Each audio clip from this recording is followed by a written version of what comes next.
теплоход боюнча мен өткөрүп жүргөндө тамак ашынан көп негатив келет го.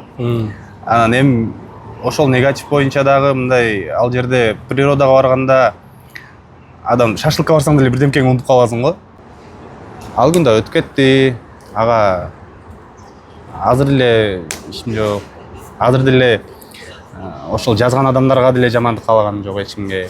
Баарына жакшылык каалайм.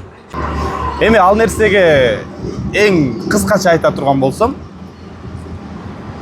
жумуш болуп аткан жерде кемчилик бар. Демек кемчилик бар. Эгерде кемчилик болбосо анда жумуш болбой атат. Кемчилик болбосо демек эч ким ал иштебей аткан адам. Теплоходко чыгасың, Москваны айланасың, ырышларды көрөсүң. Ал ырышлар менен кантип сүйлөшөсүң, ошолорду айтып берсеңиз, расходторун айтып берсеңиз. Мисалы ойлогондор бар да, тынчтык молодец теплоход уюштуруп болуп кетти дегендер бар да, ошол жагынан. Кыргызстандан келген сиздер жакшы көргөн ырчага караганда мен сиздер менен жакыныраак жүрөм. Мигрантмын. Мага жакшыраак кол чабыңыздар, азыр мен ырдайм деп айтып калам да көп. Алдын ала ырчыгы менен договор кылып коесуң, договор дорожденик, аны ырчың келеби келбей бересиң. Баарын төлөп берип коюп алып туруп, элди күтөсүң. Чоң риск да жумуш негизи бул. Аллах таалам бизге ар бирибизге бир жөндөмдү берип коет экен да. Жок, сен азыр могул жактан аракет кылып атасың, бирок сенин бул жагың өспөй, сен могул жактан танытып коём дейт экен да, мен ошондой эметип калдым. Эми суроодо бир ырчыны сүйлөштүңүз, келди, договор кылдыңыз, акчасын договор кылдыңыз, адам азыраак келип калды. Ошол ырчы айтабы сизге, адам аз келип калды, мен акчамды бербей эле кой дейби, дебейби? Дейлик. Эми алдын ала баарыңыздардан кечирим сурайм. Кудай буйрса сиздердин колдоо менен чыгармачылыкта жылдыз болуп кетсем, бара-бара интервью бергенди үйрөнүп алам. Мындай кыйын эле тамада эмесмин. Эми интервью берүү үчүн бир жылдызым жаныш керекпи, чыгармачыл инсандын деп ойлойм да. Ооба. Ошол негатив жазгандарга дагы, жакшы жазгандарга да баарына арналган өмүрдүн кыскалыгын жеткире турган чыгарма. Кыскасы, эч кимде капачылыгыңыз жок, обидаңыз жок, бирөөгө бирөө тааныш жок. Биз бардыгына мындай мамилем түз дең, Ооба. Мамилем түз. Бир дагы мындай болду, ондой болду, өзүн да актаган жок, бирөөнү дагы жамандаган жок. Ошол темага айланып кирип барат да, негизи ошону сүйлөй алмаш керек. Эми айттым да. Ооба. Эми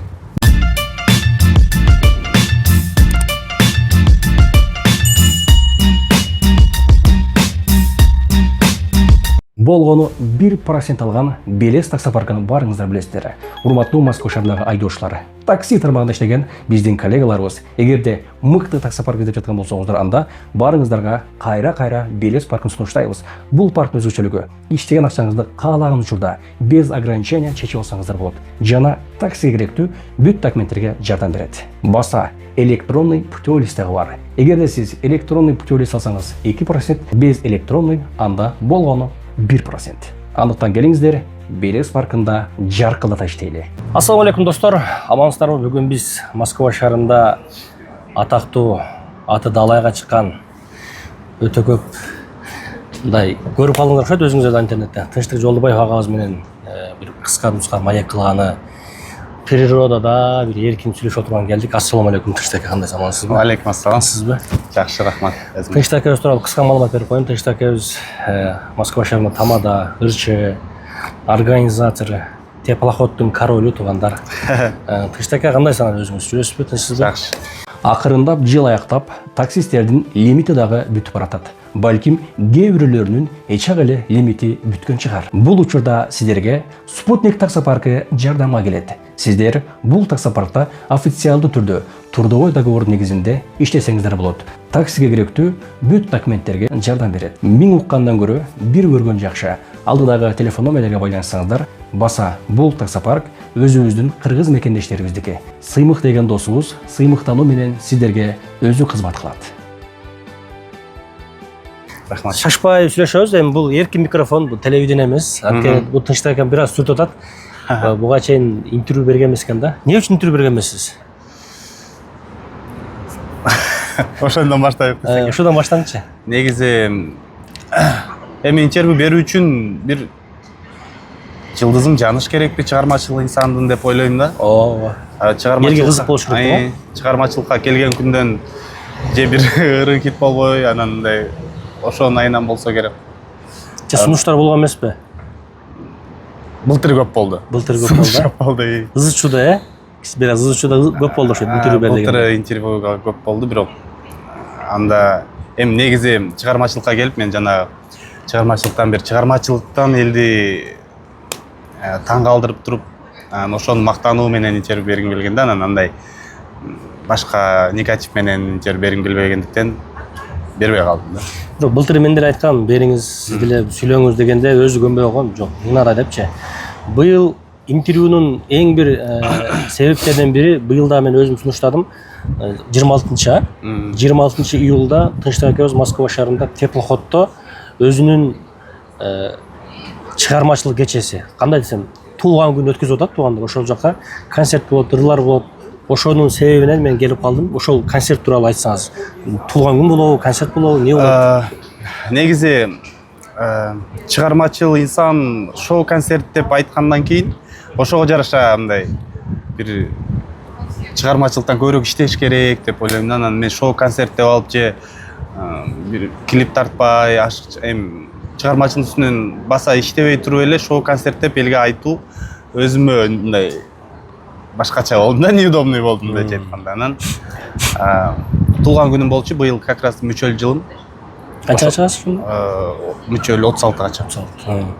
Ошол мүчөл жылыма кошо анан Москвадагы чыгармачылыкты баштаган күнүмө мына 5 жылдан ашып калды. Эми именно Москвадагы. Анан ошо кичине отчеттук болуп калсын деген эме менен. Анан теплоход мына элдин баары теплоход деген өзүмдүкүндө өткөрүп көрөйүнчү, өзүмдү сынап көрөйүнчү. Элдикин уюштурууга, бирок өзүмдүкүндө азыр кыжабатчылык. Канча эми элдердикин уюштурганда мындай ойлонбой эле уюштура берчү экенмин. Өзүмдүкүндө эми кандай болот, эмне болот деп турган чак. Канчадан канчага болот? 26-сы 6-дан 11-ге чейин 5 саат. 6-да башталабы же 6-да теплоход жылып кетет, ошо кадимки ошо. Ырчылардыкындай эле деп коем, ырчымын го мен да. Билет басы канча? Билет басы 3000ден. 3000 бар. Ичинде эмне болот? Ичинде бар ичинде. Эми салыштырмалуу буга чейин эми көп жана теплоход боюнча мен өткөрүп жүргөндө тамак ашынан көп негатив келет го. Анан эми ошол негатив боюнча дагы мындай ал жерде природага барганда адам шашлыкка барсаң деле бирдемкени унутуп каласың го. Теплоходду деле элдер ушундай ойлоп, мындай теплоходдо эс алуу, 5 саат мени сергитүү, андан сырткары жакшы көргөн ырчысын, ырларын угуп, жан дүйнөсүн толтуруу деп мен ошол жака көп басым жасагам да. Анан ал эми азыр өзүмдүкүндө болсо тамак боюнча точно негатив болбосо керек, потому что эми көбүрөөк Жок, айтайын дегеним 3000 ичинде эмне бар дегенде, мисалы үчүн тамак ашы бар, теплоходко чыгасың, Москваны айланасың, ырчыларды көрөсүң, сизди көрөт да эми. Сиз деле таанымал эле ырчы болуп калдыңыз. Ырчыларды көрөт, ошо баягы концертти угат, музыканы угат, ал жерде ишөө мекендештери менен жолугат, кыргыздарды көрөт. Ошол үчүн баардыгы бир күчүм туурабы? Бар бир күчүм. Андан сырткары бул жакта мында колдогон демөөрчүлөр, эжелер, агалар, телефон, алтын шаке, алтын саткандар, алтын, иши бар. Билектер бар, билектер болот. Ошол бир 100дөй го дейм баары биригип. Неме как конкурстар болот, оюндар болот, ырлар болот, би дискотека болот, 3,5 сааттык программа жазганбыз. Калган 1,5 сааты, жарым саат кирип чыксак, 1 саат ошо би. Мен неме кылам да, мисалы үчүн 3000 болот а. Буга чейин бирок ырчыларды уюштурганыңызда 2000ден коюп жүрдүңүз, 2,5 коюп жүрдүңүз туурабы? Анан кээ бир адамдар ар бир адамга жакпайт экенсиң да. Мен интернеттен көрүп калдым, өзүм дагы барып көрдүм. Мисалы үчүн уюштурат дейт, анан тамак ашы начар болуп калды, бул суу жетпей калды дегендер бар да. Эми ушуга эле суроо да. Негизи жөн эле Москва рекага барып 1 саат теплоходко түшүү акчасы канча билесизби? Мен өзүм биринчи уюштурганга чейин барып жүргөндө ошол мен 1 саат, 2 саат айлангангабы, бир ошол 3 жыл мурда. 3 жыл мурдага, 1200дөн чыктык белек. Анан точно азыр айта албайм канча экенин, бирок эми эчтемкеси жок, жөн эле чыгып кирген да. Ошо айтып атпаймынбы? Эч нерсеси жок, жөн эле баягы Москва рекага барып теплоходко түшөм десең. Ито 5 саат эмес. Ито 5 саат эмес, ишөө суббота озор күндөр болот атпайбы сиздикичи? Ал майрам күндөр тем более кымбат болуп жатат да. Мен ойлойм, минимальный 2000 болушу мүмкүн 1 саатычы. Бул жерде 2000, 2,5 ишөө 5 саат. Ошо тамак ашы менен. Ошого дагы бирок кээ бир адамдар нааразы болгонуна не дейсиз эми? Эми мен айтып атам го, жана ошол тамак жагына мен эң негизгиси элдер природага эс алганы чыкканда мындай тамакка эмес, ал жерде основной мен жанагы ошол ар бир адам бир ырчын жакшы көрөт эмеспи? Мен деле, сен деле бирөөнү кумир тутат. Анан ошол ырчылар менен бир теплоходдо 5 саат бирге болуу. Бул дагы өзүнчө бир эме да. Мисалы, жөнөкөй эле ресторанда концерт боло турган болсо, ырчылар келет, ырдайт, болду, кетет да. А теплоходдун жакшы жагы 5 саат ырчы кете албайт да. Кабылабыз да. Ооба, үстүнө чыгат, фотосессия кылат өзүн жакшы көргөн ырчысы менен.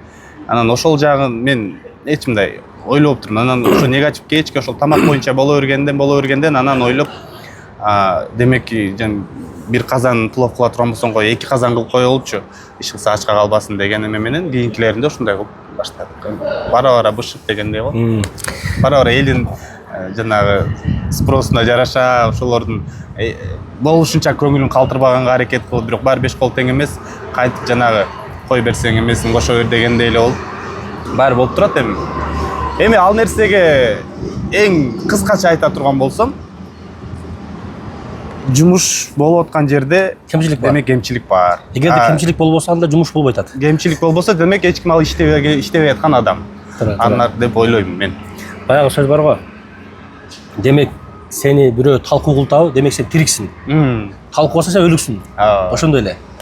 Анан дагы бир нерсе кызык да, мисалы үчүн теплоходдо көптөн бери уюштуруп жүрөсүз да. Ошол ырчылар чакырасыз да. Кандай процесс болот? Мисалы үчүн кайсыл ырчын чакырыш керек, кандай кылыш керек? Ал ырчылар менен кантип сүйлөшөсүз? Ошолорду айтып берсеңиз, расходторун айтып берсеңиз. Мисалы үчүн ойлогондор бар да. Тынчтык молодец теплоходду уюштуруп болуп кетти дегендер бар да. Ошол жагынан сиздер эми минуска киресизби? Кантип болот? Минуска кирет.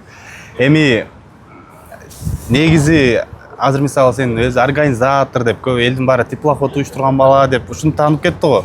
Негизи максат меники чыгармачылыкка келгенде максат даже ошол теплоходду уюштургандын негизги максаты дагы чыгармачылыгымды өстүртүү, өзүңдүн лицоңо иштөө болчу да. Мен уюштуруп себептегенде ошол эле чакырган ырчыларымдын почти ошол 90%-ын баарын буга чейин Кыргызстанда тааныган ага эжекелер. Бирге гастролдоп жүргөндөр, баарын тааныйм, билем, анан ошолорду чакырып, жанагы концерттин учурунда деле көп айтам мен. Мекендештерге да айтам. Кыргызстандан келген сиздер жакшы көргөн ырчага караганда мен сиздер менен жакыныраак жүрөм. Мигрантмын. Мага жакшыраак кол чабыңыздар, азыр мен ырдайм деп айтып калам да көп. Бирок ошол чыгармачылык жагынан эмес, кайра эле жанагы тынчтык уюштуруучу, тынчтык организатор болуп кетти да. Анан эми расходдор боюнча болсо, бул нерсени жанагы чыгармачылыктын ысык сууна күйүп бышкан эле баламын негизи. Ошол гастролдоп жүрүп, баарын да көрүп, жогун да көргөнбүз. Жанагы баардык эле чыгармачы десеңдер айтып келет го, мындай. Артисттин бир күн көргөнү хан көрөт, бир күн көргөнү көрөт деген ошол нерсенин баарынан бурчу өткөндө, анан бул жерде болсо риск, чоң риск. Аны эми билбейм, мындай айтканда эмне үчүн элдин баары эле теплоходдо кыла бербейт деген суроо, карама каршы суроо келиши мүмкүн да. Сага берип калсамчы, эмне үчүн дегенде, бул риск. Алдын ала теплоходко акчаны төлөп коесуң.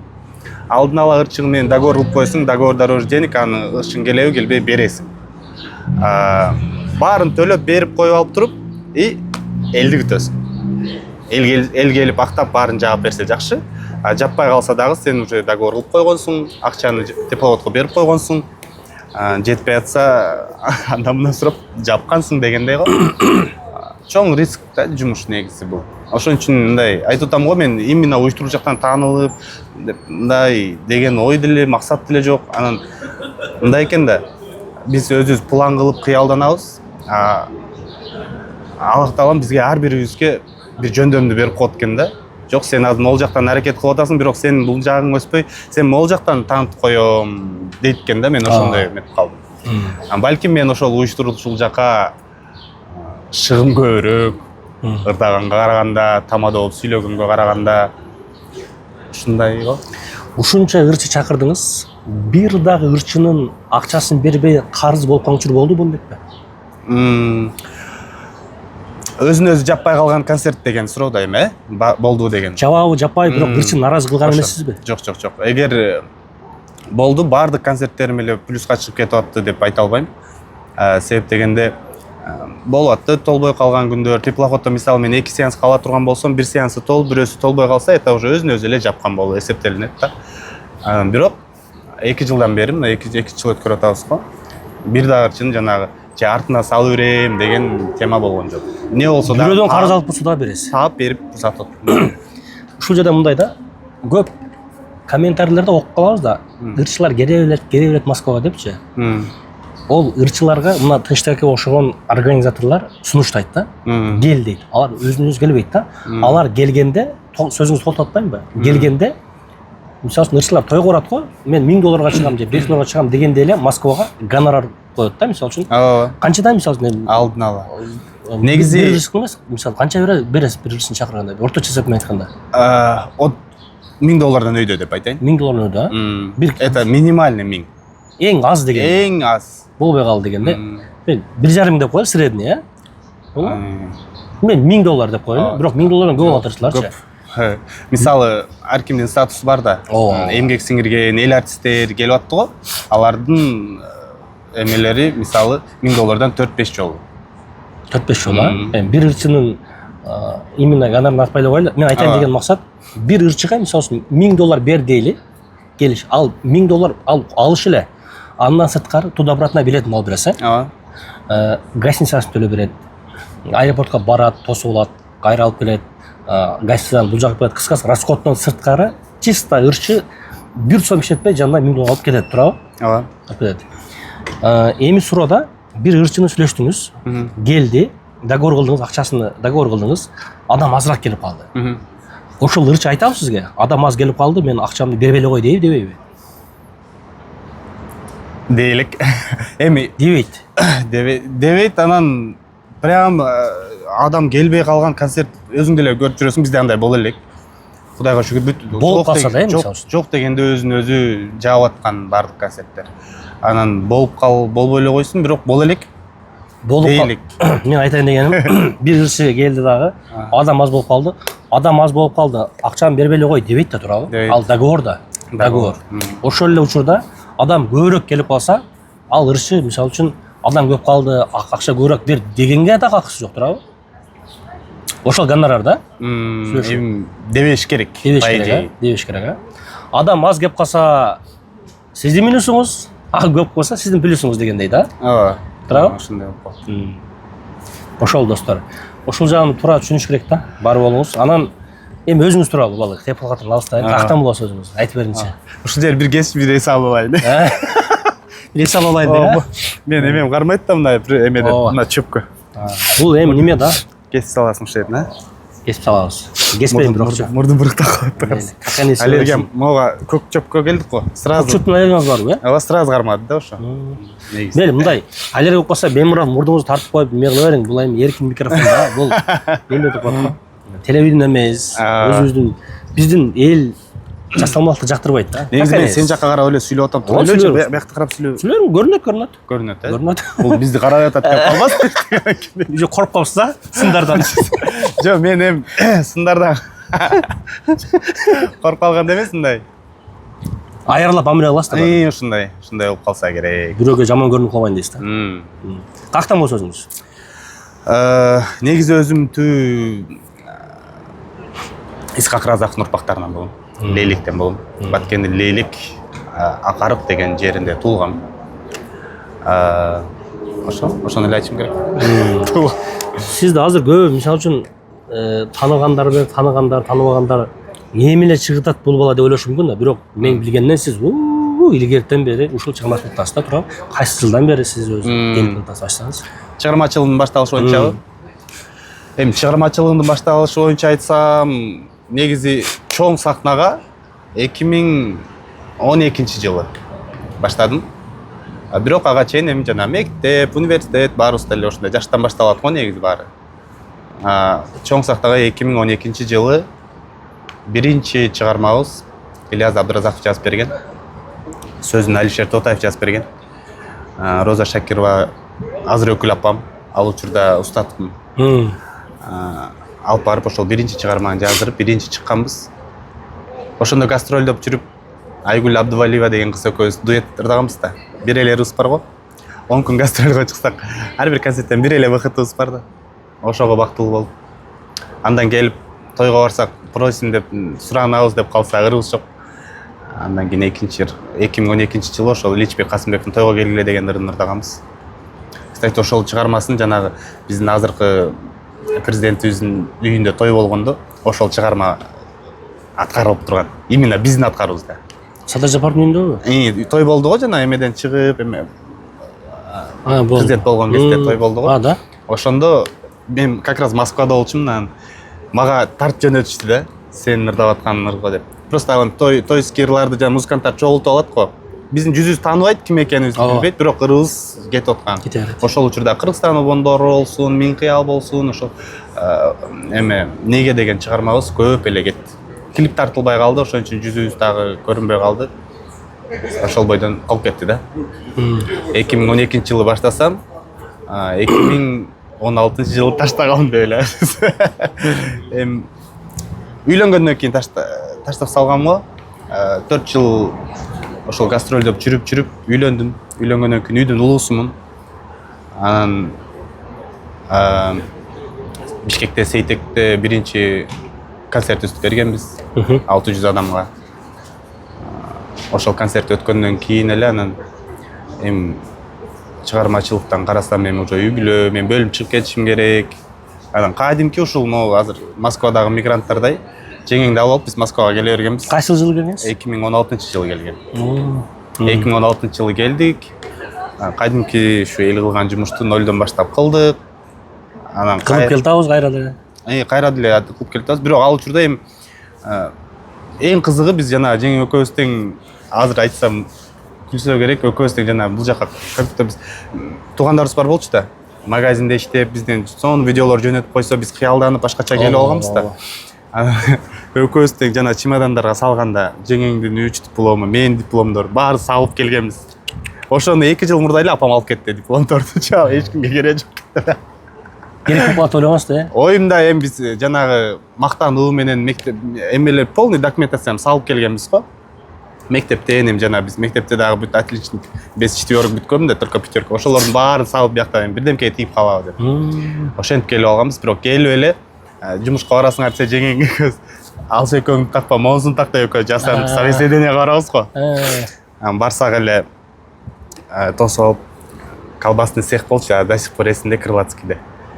Анан ушул жумуш деди, көрсө мен өтүктү кийип алып ящик жууп экен. Жеңең болсо раздевалка жууп экен. Анан бизге экөөбүз жасанып бара алганбыз да. Айтты.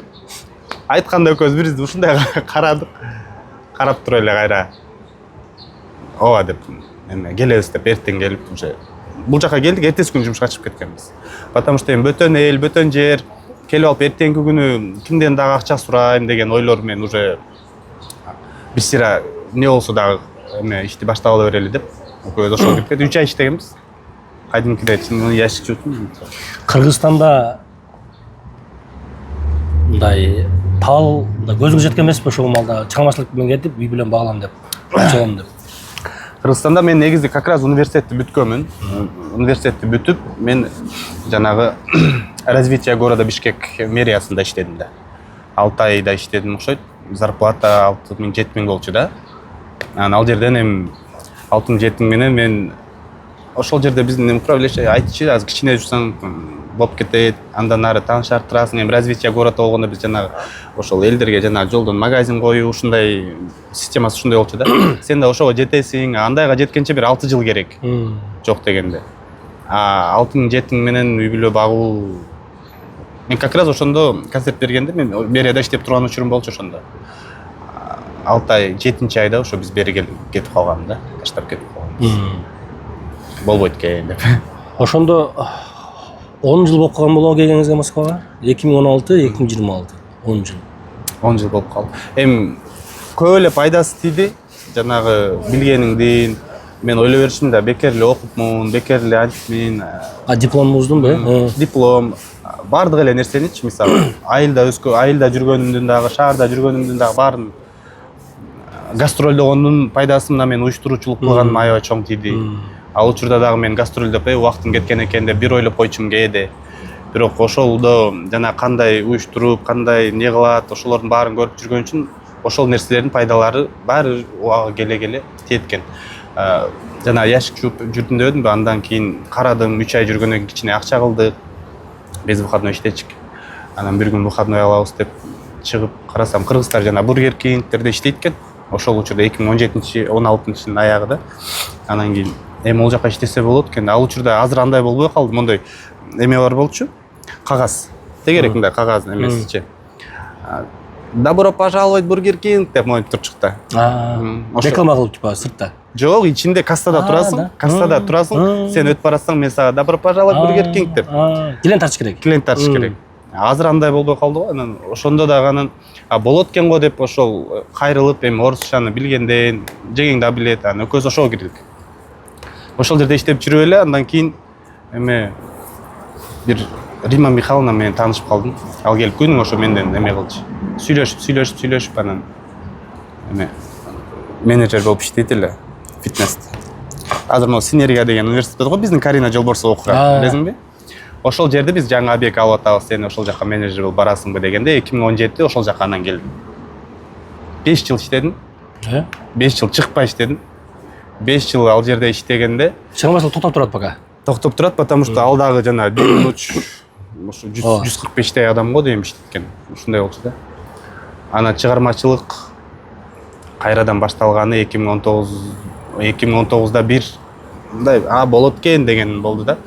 Лейле киркесеси болуп калып, деген ырчы балабыз бар болчу бизде деп мени эстеп чакырып койгонуна рахмат, кстати, ошону Лейле киркесе жамаатыначы. Ким? Лейле чакырды? Лейле ошо төрайымдар, Лейле киркесе жамааты. Ырчы балабыз бар экен деп мени эстеп, Кыргызстанда ырдап жүргөнүмдү эстеген го. Барсам эле алып баруучу да керек. Бир кыз эже бар, Саадат жеңем. Ошол менен кошо жанына алып барганга керек. Сүйлөп көрчү деп калды. Мен алып бара албайм деп анан ошол ыркесени алып барып, андан 2 жыл өтүп 21-жылы өзүбүздүн ошол ыркеседе жүргөн эле бир Толгонай деген эженин баласы үйлөдү дагы. Сен алып барып бер деди. Мен алып бара албайм. Мен ошондо жөн эле бир чыгып койдум. Бул тамадалыкка келген жолуңуз айтасың. Ошону айтып атам да эми. Нарактан кетип калдык го уже, Айтаң. Келдим. Анан изилеп баштадым. Бир ай алдын тойду алып койгом. Аяктан издейм, YouTube'ду көрөм, бар жокту көрөм, издеп. Эптеп алып бардым ишил бирдемке кылып. 2021 алып барсам, 21 анан бир жыл ошо тойлорго бир айда 1-2ден чыгып, 2-3дөн ушинтип жүрдүм. 2022-жылы Москва Тамада Борбору деген жамаатка келип кошулдум. Чыгармачылык инсандар эмне, ким кандай. Ал кимдер экен, ал эмне кылат экен? Ал жактагы адамдарды эми мындай да, мисалы мен Кыргызстанда чыгармачылык инсандар менен жүргөндө кимиси эмне ыр жаздырат, бул мояка барып жаздырып атыптыр деп билесиң го. Бул жакта болсо мен өзүм эле эмне болуп атканын билбей эле жүргөндөн, Москва Тамада Борборунда именно ошол чыгармачыл адамдар, жарчысы да бар, ырчысы да бар, тамадасы да бар. Ошол адамдар эмне, кандай, эмне, кантип иштеп атат. Кыскасы айтканда, Москва Тамада Борборуна келип, тамада чыгармачылыгым өсүшүндө мага бир мотивация болгон. Потому что көргөм да, сага окшогон, агаларыбызды баарын көрүп, мен эле көрөйүнчү деп чындай өзүнчө олтуруп алып даярдан.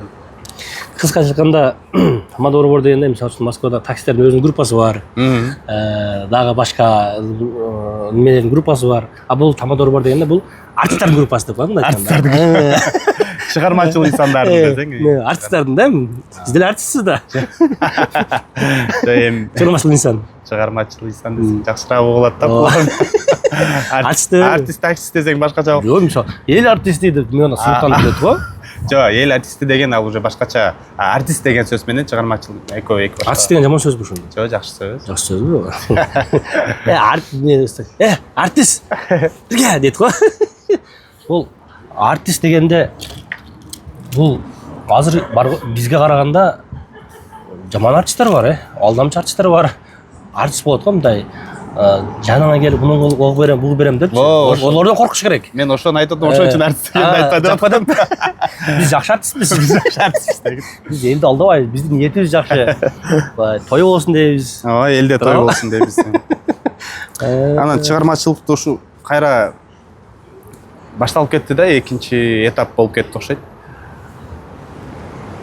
Негизи сиз изначально башынан ырчы болоюн деген ниетиңиз бар эле, ырчылык менен баштагансыз. Азыркы учурда уже тамадалык. Ооба. Тамадаган ошондо канча жыл болуп калды сизге? 5 жыл болду. 5 жыл болуп калды, тамада. 21де баштагам. Бирок акыркы 2 жылда жакшы өсүп кеттиңиз, тамадалык жагыңыз. 2-3 жылда Билбейм эми тамай тойлорго чыгып, ал малда мисалы биринчи серийин чыгып чыкпай 1-2 жыл жүрдүңүз да турабы? Анан мээнет кылып атып акыры мындай азыркы учурда номер 1 тамада болуп кеттиңиз Москвада. Билбейм деп коет. Сен айтсаң ошондой болсоңуз. Эми Москванын номер 1 тамадасынан андай сөздү уксаң, демек ошондой. Сразу ответ берип койчусуң. Артисттер ушундай болуп атат. Жок, чындыгында неме? Тынчтай экебиз азыркы учурда Москвада эң көп тойго чыккан тамадалардын катарында деп коеюн эми. Тойго чыккан деп айтсак башкалар капа болуп калсын, себеби өтө көп жакшы тамадалар бар да. Ооба. Тынчтай экебиздин неме көбүнөн угам мамиле жакшы кыласыз да, мамилечи.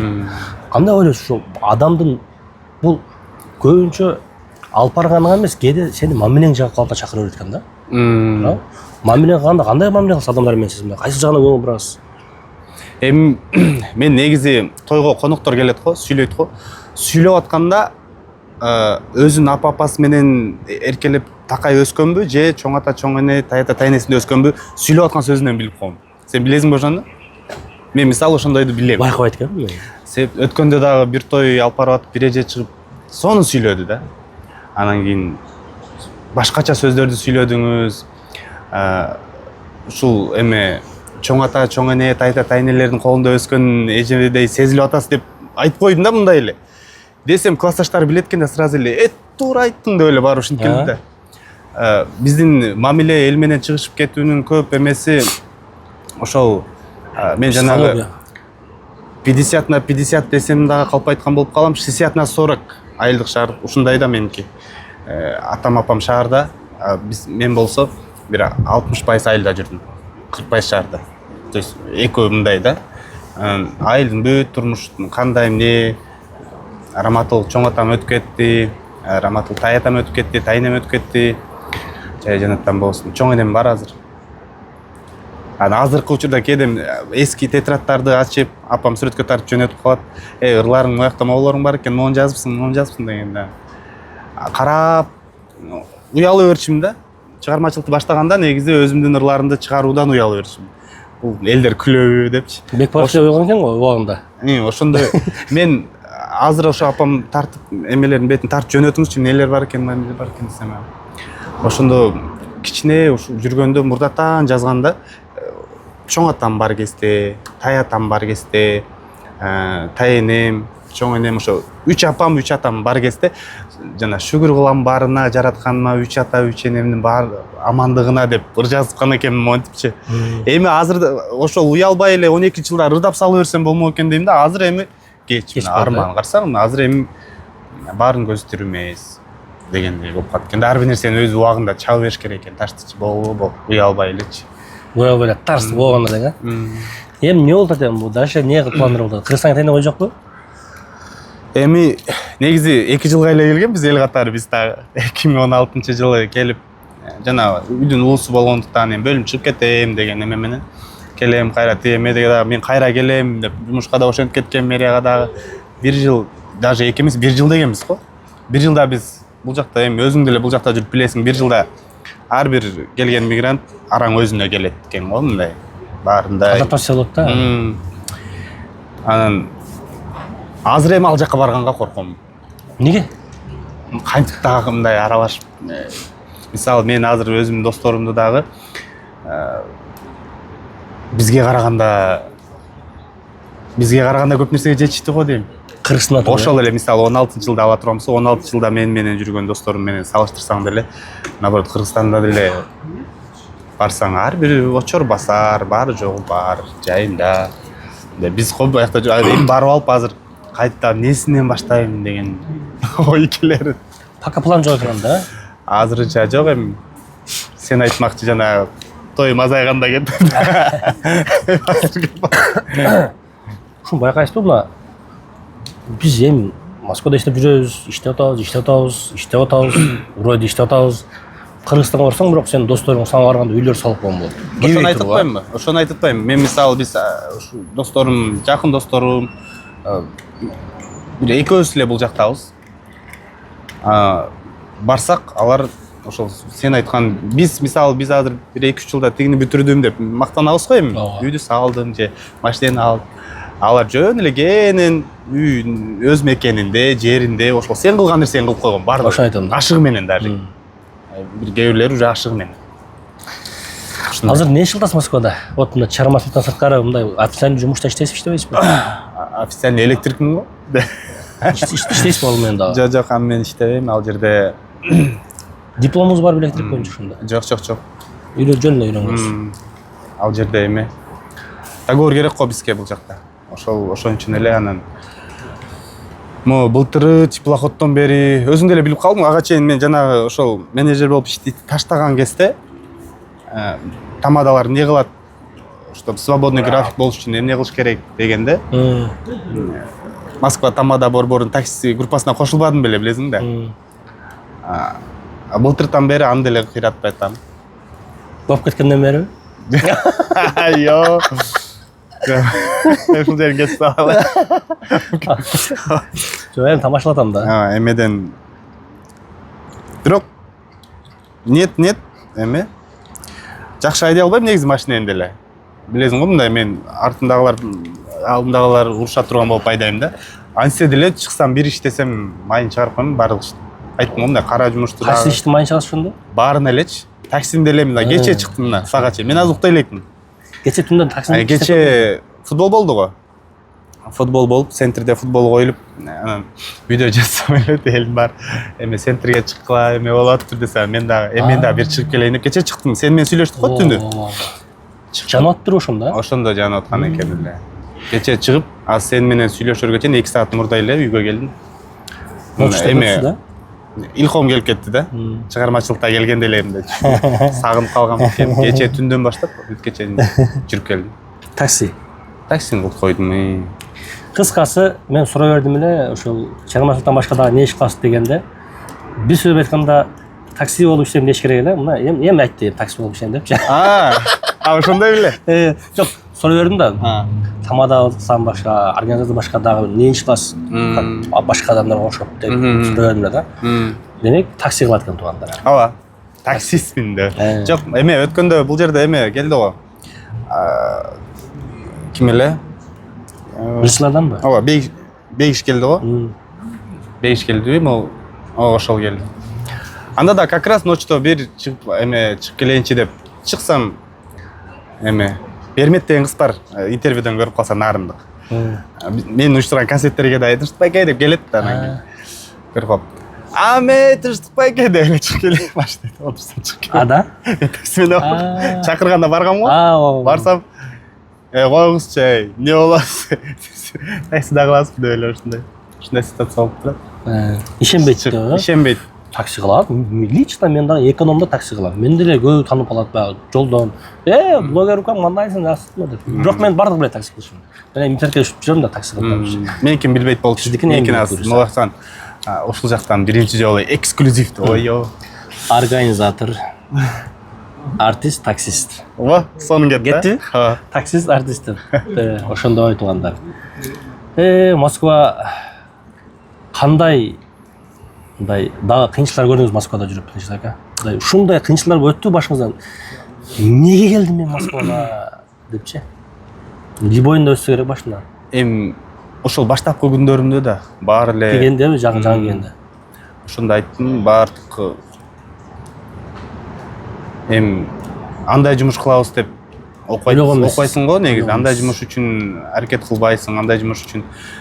Бирок жанагы өлүмдөн намыс күчтүү. Мен жанагы жумуштан да жок да менде мындай. Главный жанагы бирөөгө көз каранды болбосом, зато урдаган жокмун. Жумушту кыла бердим. Баарын жууш керек болсо жууш керек. Бирок эме элдин баарын реклама таза дворник болдум деп айтпай эле коем. Мен дворник болгон эмесмин, чынында эле. Ким жана эме болсо эле мен анан может клиптерде деле дворду кыла берет го. Бирок анда негизи эми главный эми Двордан көтөрүлдүм деппи? ошону эме кыла берет, бирок болгон жокмун, бирок баарын кылып көрдүм. Эң кыйналганым ошол эмеде подработка деген нерсе хит мен келген ошода хит болчу. Халтура. Халтура вот, халтура. Мен ночтой иштейм ошол жана ящикчу. Анан чыгып келсем халтура бар экен, ошол квартирада жаткандар эле барып келели. Барып алдым.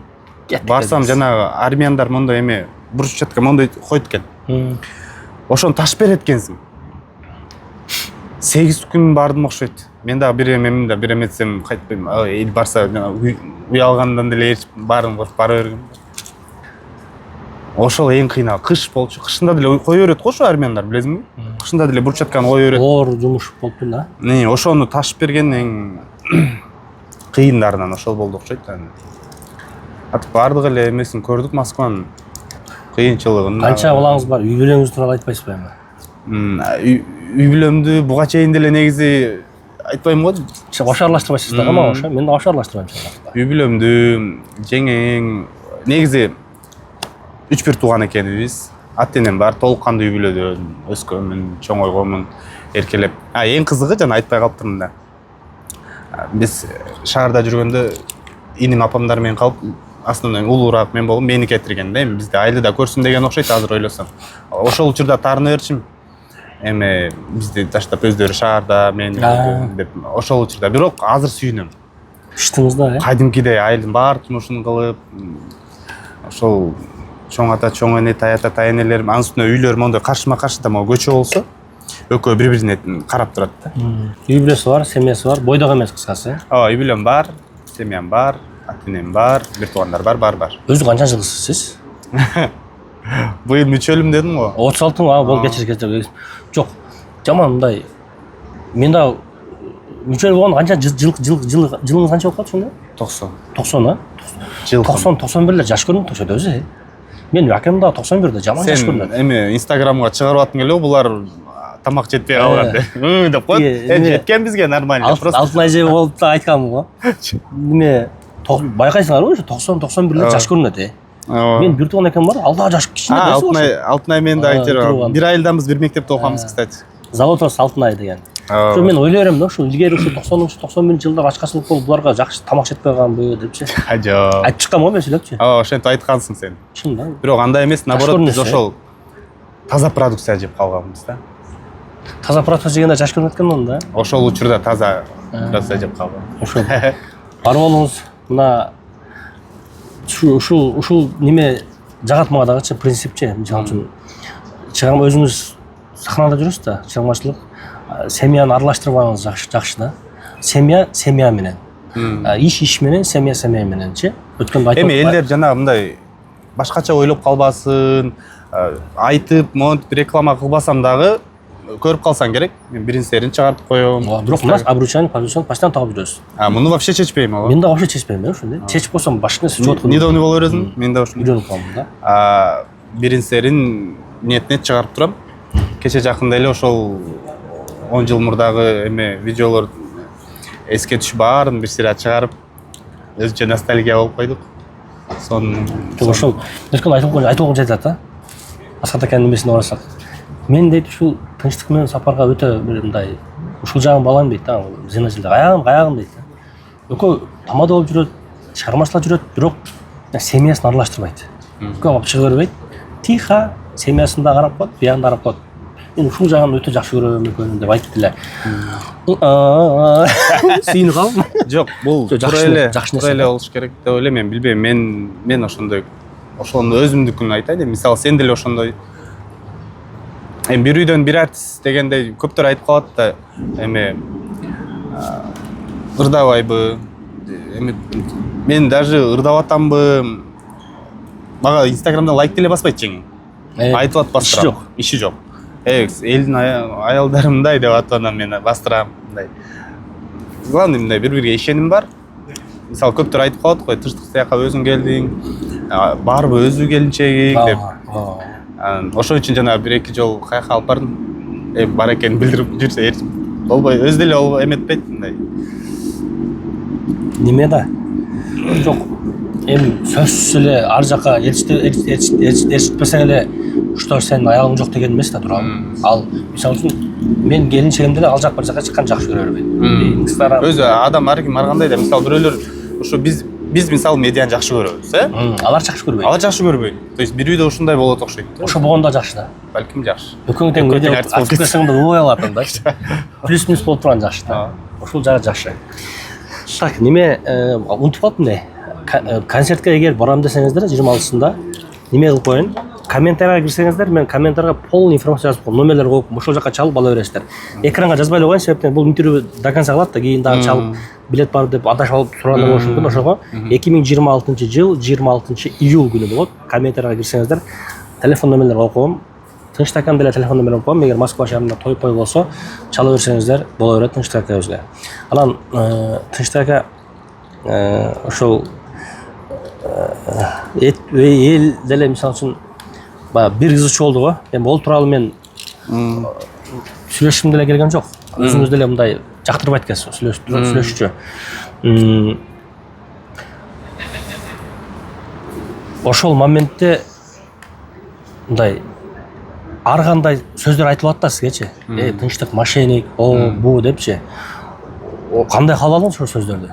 Же Кудайга коюп койдуңузбу? Жазган адамдар чисто мындай түшүнбөй деле жазгандар бар да. Элдер бир тараптуу укту, экинчи тарап уккан жок да. Сиз өзүңүз чыгып сүйлөгүңүз деле келген жок да. Айтып атпайсыз, мен чыгармачылыктан таанылгым келип атат, ызы жактан эмес депчи. Ошол чыгармачылыктан таанылгым келип атат. Кайра ошол ответ да. Бул нерсе айтыңыз келет. Эми сүйлөгүңүз келет. Ооба, бул нерсени не то что сүйлөгүм келбейт, мындай да. Кудайга коюп койдуңбу деген негиз бул дагы эң оор сөз да. Жанагы алдындарын сүйлөгөндөрүн деле уксаң, Кудайга койдум деген сөз бул эң оор. Бул нерсе демек калган уже Кудай баарын карап турат, чечет деген эме да. Мен эч кимге жана мындай азыркыга чейин деле не конфликтный адаммын го, негизи өзүң деле билсең керек. Бирөө менен болбогон нерсеге урушуу деген, даже ошол тойдо болсун, бизде тойдо кызматыбызды билесиң да. Ошончо сен жана мамиле боюнча сүйлөп калдың, кандай элдер менен кантип жакшы болобуз, не мамиледе болобуз. Анан ар кандай адам бар, ар кимдин мүнөзү ар кандай. Анан баарына пайгамбардын сүннөтүн аткарып эле жылмайып эле күлүп кутулуп кеттим. Менин ошол сүннөтүм, принцибим деп айтсам болот да. Анан ал нерсени оор эле кабыл алдым.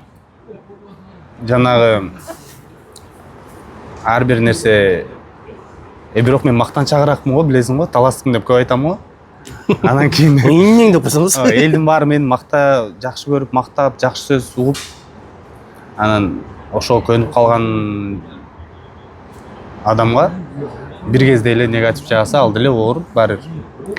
Бирок эми ал күн да өтүп кетти. Ага азыр эле ишим жок. Азыр деле ошол жазган адамдарга деле жамандык каалаганым жок эч кимге. Баарына жакшылык каалайм. Ар биринин өз өмүр кыска. Кстати, жакында жаңырым чыгат, туулган күндөрдө жашоо керемет деген, өмүр бир келет деген. Ошол чыгарма, ошол негатив жазгандарга дагы, жакшы жазгандарга да баарына арналган, өмүрдүн кыскалыгын жеткире турган чыгарма. Ошо мен ответ берип коеюн баарына. Ооба. Кыскасы эч кимде капачылыгыңыз жок, обидаңыз жок, бирөөгө бирөө тааныш жок. Биз бардыгына мындай мамилем түз дең, Ооба. Мамилем түз. Ар бир адам өзүнүн доорун, өзүнүн келген доорун сүрө берсин, жашай берсин деген эме менен жүрөм го мен. Түптүү жок, бирок немен айтам да. Ушунча ызычуу болду, башка болду. Мен ошол моментте Тынчтакага дагы бул жерде бирөөнү жамандап айтабыз турган да. Эртеге дагы биз дагы сүрөтүбүздү коюп чыгарып салбасын. Тынчтакабыздын мүнөзүнө айттым да менчи. Адам көзүнчө мактабайт дейт го. Бир дагы мындай болду, андай болду, өзүн да актаган жок, бирөөнү дагы жамандаган жок. Унчукпай кутулуп кетти да. Унчуккан жок эч кимге. Мындай. Ошол темага жамандаган жок. Айланып кирип барат да, негизи ошону сүйлөбөш керек. Эми айттым да. Эми жумуш иш бар жерде талаш бар, талаштан тактык жаралат дегендей го. Демек иштеп атабыз. Демек сөз болуп атат, ошол жерде жумуш болуп атат. деп кое берели, болду ошо менен эле. Чек. Туура. А так азыр андан ары ишти кылалы, иштейли. Азыр өзүм туулган күнүмө сонун даярдык көрүп атам. Жанагы мага көптөр комментарий жазгандарда эски ырларды эле урдай берет, но деп өзүдө ыр жокпу деген. Эми мага ошол нерсе тийип. Азыр, кстати, Бела Шабданбекованын биздин жаңы дуэтибиз жазылып атат. Дылажа мененби? Чинди. Эч кимдин эски ыры эмес. Жаңы нолдон авторский. Өзүмдүк ошентип жазылып атат. Ушундай буюрса иштеп атабыз эми чыгармачылык менен. Эң негизгиси бизди колдоп баалаган элүү заман болсун. Ошол. Азыр дагы концертиме сүйүнүп турам. Мен жанагы билет боюнча айтып кеттим го. Биз негизи биринчи берки 300 теплоход алганбыз. Азыр кайра ошо колдоп элдер билеттерди алгандыктан биз кайра 450-кө көчтүк. Дай берсе жакшы. Айттым го мактанчакмын деп. Жок. Бул мактанышка кирбейт. Азыркы учурда уже почти что 80% билеттер сатылып кетип тургандар. Бул интервьюну буюрса чыгарам. Чыгаргандан кийин дагы жетишип калсаңыздар болот. Барып, ошол теплоходдо ойноп, күлүп, жыргап кетсеңиздер болот. Мен ойлойм, карапайым сонун бир концерт болот да. Себеби эми көп ырчылар болот туурабы, ошо кесиптештериңиз болот да көп, ыр күлкү би көп болот да. Көп болот эми. Көп Төрт ырда туруп антрактеп кирип кетпес дегеним го. Жок, 3,5 саат прям программа түзүп койдум. Ошол карапайым ырчылар болот, карапайым эл келет. Эң негизгиси эме болот, кстати. Бул жакта биздин дагы бир мекендештер, биздин мекендештер могул жакта бир жумуш кылып атса, мен жанагы жардам кылууга ашыгам. Сүйүнө берем. Мен жана үстүмө кийип жүргөн формаларды баарын тигип берген эже өзүнүн бул жакта ошол Россиянын эмесинде өзүнүн модный показын өткөргөн даярданып атыр. А бирок ага чейин азыр биринчисин ошону теплоходду менин туулган күндө өткөрүп пробный. Мода курста ошондо. Кадимкидей модный показ. Да? Өзүбүздүн кыргыз мекендеш Динарт ательесинен Кудай буюрса ошол күнү алда болуп менин костюмдарымды тигип берген эже. Кыргыз страдайтын баса белгилейт. Сон ушундай мисалы үчүн интервью берип атканда балким мен унутуп калышым мүмкүн, балким өзүм унутуп калышым мүмкүн да. Ушундай балким ичиңизде сөз болсочу, Сапар ушул суроону мага бергенде мен ушул жоопту берет элем деген суроо балким бардыр өзүңүздө. Балким суроо бербей калган. Барбы? Айтылган сөз барбы? Эми айтылбаган дегенде мен негизи интервью эч өзүңө жана да айттым го. Обширно өзүм жөнүндө эч берген эмес экенмин. Кайсыл жактан, каякта окудум, каяктан чоңойдум, чокудум, эмне болду, анын баарын эч жакта, эч жерде жок экен эле да. Анан ошого биринчи жолу болуп атканда өзүм да ойлонуп аттым, кандай сүйлөйм. Элдин баары тамада деп таанып калгандан кийин сүйлөгөн сөздөрүм кандай болот, орундуу болобу, орунсуз болобу? Камеранын астында жана элдерге тойлордо кыйын болобуз го сүйлөп. Өзүбүз мондой келип калганда мен да сөз ойлонуп, балким оюмду топтой албай жаткандырмын. Алдын ала баарыңыздардан кечирим сурайм. Кудай буюрса сиздердин колдоо менен чыгармачылыкта жылдыз болуп кетсем, бара-бара интервью бергенди үйрөнүп алам деп койгонсуң кайра. Эми ошондой да. Айтылбаган сөзүңүз болобу дегеним, ушул сөздү айтышым керек эле деген. Айтылбаган жок, эми айтылбаган. Дагы аласың да менден кийин интервью. Ооба, кийинби? Ооба. Дагы балким ушул нерсени айткым келди эле. Жок, мен эми ушул нерсени айтам деп чыктым да, анда болсо балким кээде унутуп калабыз да биз. Ошондой ар бир аягынан ар биринен суроо берип коем да. Өткөндө деле мен чыгармачылык жөнүндө болуп аткандан кийин чыгармачылык ушул нолдон баштап мен ошол бүт ага эжелериме рахмат айтып койгум. Айтың. Ошол нерсе. Эң биринчи өзүмдүн ошол Бел Алма орто мектебинде жалпы ага эжелериме рахмат айткым келет. Андан кийин Бишкектеги номер 44-орто мектептин жалпы ага эжелерине Бишкектеги аларга чоң рахмат айткым келет. Ал жакта биринчи мугалимдердин атын айтпай эле коеюн, ар бирин айтып чыксам азыр аябай көп болуп кетет. Ортодо дагы кыстырмай көп эмес, бирок Мухаш Абдыраев атындагы музыкалык мектепте ошол жердеги ага эжелерге рахмат айткым келет. Андан кийин уже өсүп келе университеттен бери карай Чырмаш Төрөбековго, Роза Шакирова, азыркы Үкүл апама баарына чоң ушул ар биринин салымы бар. Ошолордун баарына чоң рахмат айтып. Роза Шакирова өкүл апаңыз болобуз сиз да? Өкүл атам Таластан да, ошон үчүн мен көп Таластан деп айтып мактана берем. Роза Шакирова өтө жөнөкөй ырчкен бирок, өтө жөнөкөй ырчкен. Жалаң жар-жарды дагы жубойорду айткан, ошол Роза жа. Жар-жарды. Кече бул жака келип кеткенде дагы теплоходдо полный жан дурдады го. Ресторанда дагы жубой болду. Ресторанда да жан дурдады, тиякта да жан дурдады. Эми бекерден алтын нерсе эмес да. Живой. Алтын нерсе эмес. Келтирип койткон бирок. Кандай учур болсо дагы сүйүү керек.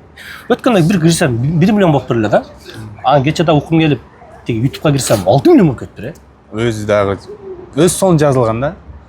Жакшы сөзүң аяп калдың эмне себеп? Сон Тартып жазылган. коюш керек эле да ошогочу. Клип тартты эле, Тартты эле. Клиби. Клип тарттым да. Апасы клип тарттың. Клиби жок, просто ыры 6 миллион болгон, бул өтө сон да. Эгерде ошого клип тарса дагы кетет да. Ошондой биз дагы жазайлы андан көрүп. Ошо мына дагы аягында. Тынчтака нарсаңыз ушунча кээ бир кырчылар бар да.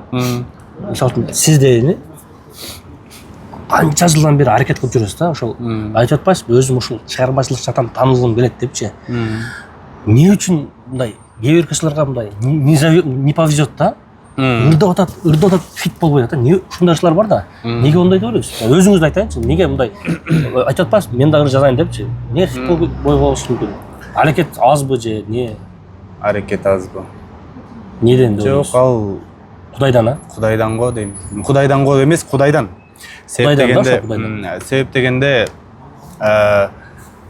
айтып атам го, жана мен азыр уюштуруучу болуп, аз тамадалык болуп, сен айткандай мына тамада деп айтып атасың го, тою көп деп. Балким, демек мага бул жактан башка багыт, башка багыт болгондо бул баары кошулуп айланып келип чыгармачылык да.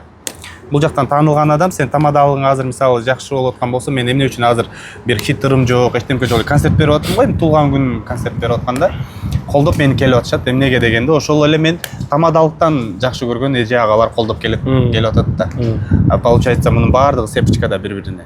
Сен тамадалыктан таанылып кетсең дагы эле ырчылыгыңды таштап койгон жоксуң. Ырчыны нет жаздырып атасың. Демек ырчылыктан пока сен тааныла турган убагың келелек. Ошондо туура эле айттыңыз, ырчы болуп келатам, бирок бул жактан хит боло элек. Кудай таалам пока сага эрте деп атат да, туурабы? Ырчылык пока сага эрте. Давай сага мен мына тамадалыкты ачып берейин. Ошол жактан кетти деп ачып кой да жолуңузду. Ошондо койду, ал жактан деле эме ошол эле тааныш. Тааныш, билиш. Арттырасың деген. Бирок Москвада жүрүп бул жерде мисалы үчүн чоң шаар да, ушул жакта жүрүп аракет кылып концерт уюштуруп, той алып барып, ырдап жүрүш дагы бул анча-мынча адамга эмес, тынчтак, туурабы? Эми негизи биз адам баласы көп учурда уже биздин башыбызга Кудай берип койгондон кийин ал нерсени как будто бул нерсе бизге болуш керек дегендей кабыл алып калат экенбиз да. Бир кезде мына мен дагы биринчи ошол тойду алып барып, 21-жыл той алып барганда, силер той алып барып жүргөнсүңөр анда мисалы. Мен дагы жумасына ушинтип тойго барып калсам, жумушумдан чыгып выходной күндөрү деп менин бир өзүмдүн бир оюм. Мен эле ушундай элем. Убакыт келди. Жумасына бир эмес, жумасына 5 күн дагы тойлор, 6 күн жумасына подряд тойлор болуп атты. Бирок ошондо ушул нерсени мен кыялданганмын деп сен уже андан өйдөрөгүн эңсеп баштайт экенбиз да. Туура. Убагында мындай. Анан азыр Кудайга шүгүр кылам, ошону өзүмө өзүм ойлоп туруп анан Кудайга шүгүр, бир кезде бул менин мечтам эле го деп Кудайга шүгүр кылам. Вот ошол мен деле тамада боло электен мурда башка такелер менен жүрүп, башка такелерге той чалса, ака качан мага той чалат, ушинтип дей берет элем. Той чалабы. Мен айткандай бир жолу бир тойду өзүм жеке алып барып алсам, мен болду эле, жетет эле дейт элем да. Азыр Кудайга шүгүр го. Ава эми сен личный бренд лицо иштеп койгонсуң да. Сапар Туратов элдин баары тааныйт. Кстати, эме боюнча кыстырмай сен эмнени айтпай калдың деп атпайсың? Ошону жүрдүм, көп балдар кыздар жазат да. Мен өзүм андай кыйын деле тамада эмесмин. Угуп жүрсөң керек, мен тойлорумда былтырга чейин даже өзүмдү тамадалыктан сындап атам деп тойдун аягында сүйлөчүмүн. Азыр эми кичине токтоттум ошол нерсени. Анан ошол учурда мага тамада болот элем, ырчы болот элем деп келип жазгандар бар. анан ойлонуп өзүмдүн 2012 чыгармачылыкка келген болсом, ошол учурдан баштап кандай эмне билгенимди, эмне үчүн бирөөлөргө үйрөтпөшкө, эмне үчүн өзүм билгенимди үйрөтпөшкө, анан шакирт жалдабашка деп кыялымды орундат деп өзүнчө кадимкидей программа жазып чыгып, 84 тема ар бир ошо билгендеримди жазып чыгып, ооба. 11 бала, 10дон ашык, 11. Азыр окуучуларыңыз бар да, Ошолорду окутуп кыш менен почти бүтүп калдым азыр. Ар бир сабакта 8 темага кайрылып, 64 теманы жазып чыгып ар бирин. 64 тема өтүп койдуңуз сабак, Ошонун баарын жазып чыктым. Өткөндө тынчтык кадимкидей досканы алып жазып сабакка өткөн десем мен коюңчу дедим. Чындап эле өтөт. Жок, ооба. Мен кадимкидей ошол сабакка өтөсүз, мынтип. өзүм кадимки не билгеним бар болсо, ошонун баарын азыр кыялымды орундат деп курс сыяктуу болуп калды да. Бекер эле окутасыз бирок кызыккандарды. Кызыккандарды жок, бекер окуткон жок. Азыркы шакирттериңиз бекер акча аласызбы? Алып келишкен баары. Алып келишкенби? То есть мындай да, Курс канчадан ошондо? бул жерде акча иштеп калуу эмес, мындай айтайынчы. Бааланбай калат. Жөн эле сени азыр алып келип оку. Бекерде, а? Ал нерсени сен жазгансың, ал нерсени сен ошол 2012ден бери ар кимде барып окугансың, өзүң жүргөнсүң да эмичи. Анан сен жөн эле кел, мен сени кылып коем десең, ал адам дагы акча төлөбөгөн адам барып да баалабай калат да. Ошон үчүн өзүнүн определенный суммасы бар. Ошол сумманы төлөп, анан кийин окушат. Кайта акча кичине акча алып койсоң, ошол акчасына күйүп деле балким окушу мүмкүн, Көп деле эмес, кичине. Көп эмес, символично деп коеюнчу. Бирок сиздин колуңуздан чыккан азыр окуучуларыңыз тойлорду алып барып жүрөт, Ооба, алды чыкты. Эртең Кудай буйрса өзүмдүн концертимде 5өөсү алып барат, бөлүп программага кылып жазып койгом. Элдостук алып барабы? Ооба, экинчи бөлүк Элдостук. Бая чалып берсин, барам деп. Элдостук экинчи бөлүгү Элдостук буйрса. Баарына бөлүп койдук, короче, программа. Жөн эле жана барып, азыр сен элең мындай эмес. Прям Өздөрү алып барат, Бирок окуучуларыңыз ташалып калыптыр, жакшы эле тойлорду алып барып. Жакшы. Эми баары дагы иштеш керек.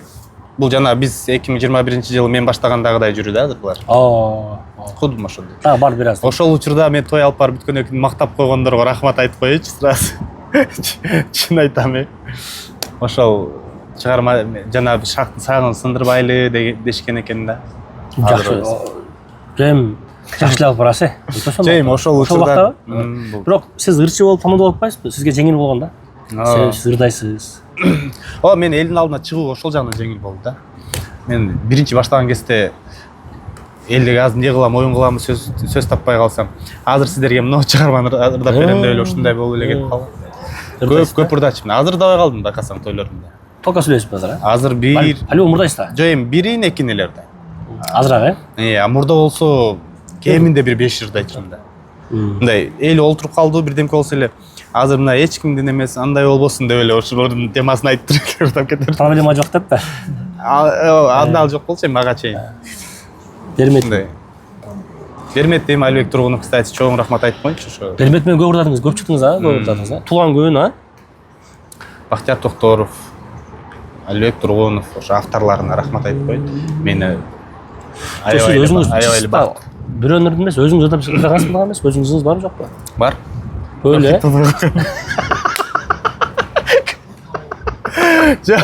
Ошол жер. Жок, негизи мындай да. Мен бир эскир болсо, бир өзүм бар. Бир эски мондой эле, бирдей эле. Эгер санап келе турган болсо, экөө эскирлар менен бирдей эле. Просто эскирлардын элдин баары уккандарын ырдайм дагы, эл билет. Өзүмдүкүлөрдү эч ким мындай элге сиңбей калган. Кудай буйрса болот экен. Кудай буйрса. Туугандар, Сиңип калар. Канча саат сүйлөшүп койдук, биз көрүп коеюнчу. Карап койчу. Бул 1 саат болуптур, 1 саат 1 мүнөт. 1 саат? 1 саат. Муну монтаждайсың ошондо? 1 саат 1 мүнөт болуптур туугандар. Мындай да. Мен жасалмакты деле жакшы көрбөйм да. Каканес болсо жакшы тынчтык экен. Мисалы үчүн биз элге каканес чыгышын каалайм да. Бул жерде өтө сонун сөз болду. Мындай бир саат тез өтүп кетти. Өтө сонун мындай. Бат өтүп кетти. Бат өтүп кетти да. Кудай бурса иш жерин кыркпайм деп айтам да. Иш жерин кыркпай эле коеюн. Бир карап көрүп алсак болобу азыр? Бир көрөбүз. Баягы кыркпай эле мындай чыгаргым келип атат да. Себеби азыр көптөн бери мындай маек кыра элекмин мен дагычы. Сиз ошо душевно отуруп, качан экөөбүз сүйлөшүп отурдук туурабы? Душевночу. Чай ичкенде деле мындай таштай ичип кетип калабыз го. Өтө сонун маек болду. Мен ойлойм элдерге эле жакты. Вот ушул туугандар Тынчтык Жолдубаев көптөн бери кең неме кылалы дейм. Өзү деле мындай пока не стоит, пока мен эми кичпейли да. Мен эми бир нерсени кыйрата элекмин, пока неме кыла элекмин, пока я недостоин интервьюга деп эле ушундай берет да. Бирок мен ойлойм Тынчтык нормально чыкты да. Азыр эми концерт берем дедик, кайтарып келин концертиңизди рекламаганча бир интервью кылып коелу Тынчтык десем, анан макул болду да. Үйүнө келип алсам да, ушундай. Бул өзү ошондой жактыра бербейт экен да туугандар. Ошол буюрса мен ойлойм жакшы эле болду окшойт Тынчтык. Ийгилик. Сөзүңүз болсо акыркы дагы бир сүйлөп алыңыз. Эми өз кезегинде Сапар Туратовго чоң рахмат айтайын сага. Атайын үй жакка келип, ушул менден да кичине жардам болуп калсын, реклама болуп калсын концертиңиздин астынан деп келгениңе чоң рахмат. Жанагы жакшылык жерде калбайт дейт го. Мен ар бир адамдыкын сырада эсте, жакшылык жерде калбайт. Негизи айта турган болсом, жалпы мекендештер, Москвадагы баарыңыздарга агалар, эжекелер, ар бириңиздер жүрөгүмдөсүздөр, ар бириңиздер жакшы көрөм. Чыгармачылык отчеттук деп айтайынчы, Москвадагы отчеттук туулган күнүмө келип эс алганча менин жакшылыгымды бөлүшкөнчө кетиңиздер. Ар бириңиздердин үйүңүздөргө токчулук, молчулук, аманчылык, жалаң гана жакшылыкта тойлордо көрүшүп жүрө берелик. 26 көрүшкөнчө. Мен негизи ушу 26 концертиңизге барып, теплоходко барып тартайын деген ниеттер бар эле. Бирок мен деле тамадамын да. Ушу 25, 26, 24, 25, 26 мен дагы занят болуп калат эми. Ооба, коллегалардын баары айтып атышат, буднийденге койбодуңбу деп. Эми айтып атам, азыр эгер Сапар Туратовдун интервьюсунан кийин билеттерим азыр чоң теплоходдо толуп кетсе, күндүзгө коем дагы баарын чакырам. Ошондо көрөбүз келе. Эмнегеби? Будний күнгөбү? Жок. Ошол күндүн күндүзүндө. Чындап эле барат элеги. Күндүз күнгө. Өткөндө Аскатка чалып аткай. Мен кечинде тоюм бар экен, укам, мындай кылабызмын деп. Мен айттым, Аскат аке, эме кылып туруңуз. Азыр билеттеримди бүтүрүп алайын. Толуп кетсе күндүз күнү ачам дагы ошондо не шылтап атат экенсем, сен тынч койбойсуң бизди деп. Толуп эле койбойду а? Давай туугандар, эгерде ушул видео Кудай бурса азыр бүгүн монтаждап койгон аракет кылам. Чын жүрөктөн отуруп убакыт бөлүпчү. Анан эгерде көбүрөөк сатылып кетсе, давай күндүз күнгө барам дегендер бар мекенде жазгылачы. Күндүз күнгө кой барабыз десеңиздер, телефон номерлер турат, чалыңыздар, патыратыңыздар. Давай күндүз да бир күндүз болсо мен да барам да, бир сай айланып келебиз Москванычы. 2 сеанс кылып салалы деп. 2 сеанс кылып салалы. Тынчтык болуп кетсин. Жок, негизи биринчи концертиме 2 сеанс берген билесиңби? Негизи буга чейин биринчиси эмес Тынчтык экен. Бул буга чейин 22 бердим эле го. Бирок бар го Тынчтык ака, сиз үтөрөсүз го. Мен тааны элекмин деп өзүңүз неме кыласыз го. Бирок мен билгенден качан концерт койсоңуз сизчи адам батпай калат да. Таң кала берем мен. Ошо рахмат айтып коеюнчу баарына чындап. Өзүңүз да таң каласызбы? Ойлобойсуздар туурабы? Биринчисинде теплоходдо койгондо билет жок болуп калган, билесиңби? Теплоходко чейин эле билесизби? Самаркандда койгондо деле вообще көбөйүп кеткен го. Одан кийин былтыр Московскийде канча койдуңуз? Адамдар толуп кетип атты го, таанымал ырчылар келет, концертинде адам жок болуп калат да. 30 адам, 40 адам, ашпаса 100 адамчы. Тынчтык аканыкында 300, 400, 500ге чыгып кетип атты да. Тынчтык ака, карасаңыз, авторитетиңиз жакшы экен сиздин деле. Антип өзүңүз неме кылбаң, өтө сонун. Жок, ошо рахмат айтып атам баарына чындап. Жанагы кандай айтсам, жолуңуз ачык да. Ошо колдогон ага эжелердин баарына рахмат. Кече той алып барып атсамчы, айттым го сизге. Бир эже келет да, Сапар дейт, эмесин. Тынчтык неме концерт экен го, барабызбы деп келди да. Абай. Даже тойдогу адамдар тааныйт сизди. Алсы. Жакшы. Игилик. Баягы яман көп гап сатып койдук. Өкө олтуруп алып бирин мактап атты деп калбасын. Негизи эми мактанчак боюнча мен эч кимди тамадаларымды алдына озотуп өткөрбөйт болчумун. Бүгүн эми көп мактанбайын деп Бул эми бул жанагы тамаша иретинде өзүмдүн жанагы эмем го. ооба Мен таластыкмын, мен нарындыкмын дегендей. ооба кайсыл жердин тоюн алып барсаң ушул жакта боло аласың ошо тамашалапчы Бирок эртең мени ошолордун баары мени көрүп турушат экен. көрөт Мага ошол коом кайсыл мен айткан кайсыл коом экенин айтпайды го, аттарын атпай. Ошол төрагаларынан чалып сен биздин балабызсың деп келип атышат. ооба мисалы үчүн мен деле любой жакта той алып барсам бүгүн мен нарындыктардын тою болдум нарындыктардын жакшы сапаттары деп туруп историяга инстаграмга статус окугом да бул адамды сүйүндөт да Ооба. элестетиң баардыгыбыз бир элбиз го мисалы үчүн каяктан болосуң нарынасың Мен ошентип кечке айтып атып, элдер менин каякта экенин чындап билбей калышкандар бар. жакшы сөз да тынчтык Ооба. жакшы сөз бул жакшы сөз жакшы да бирөөнү жамандагандан көрө бирөөнү мактап койгон кичине болсо дагы жүрөгүң зырт этет да Өзү кыска өмүрдө жакшы сөздү сүйлөгөндө эмне жетсин? Жакшы сөз сүйлөө, бирөөнүн көңүлүн көтөргөнгө. Ар ким жанагы бизде бир айтып калчу эле, ар бир эле адам жакшы сөздүн кереги деген сөз бар да. Ошо жакшы сөз. ошол туугандар бар болуңуздар биз коштошкондон кийин да бир 5 мүнөт сүйлөшүп койдук окшойт Дагы сүйлөшөбүз биз бул жакта да. эми Чай ичебиз биз. чай ичели туугандар атайын мен тынчтык ака жака келдим тынчтык акам укам келип калыптыр чай берем деп ата бересиз Ооба, ооба, берем да. болду кеттик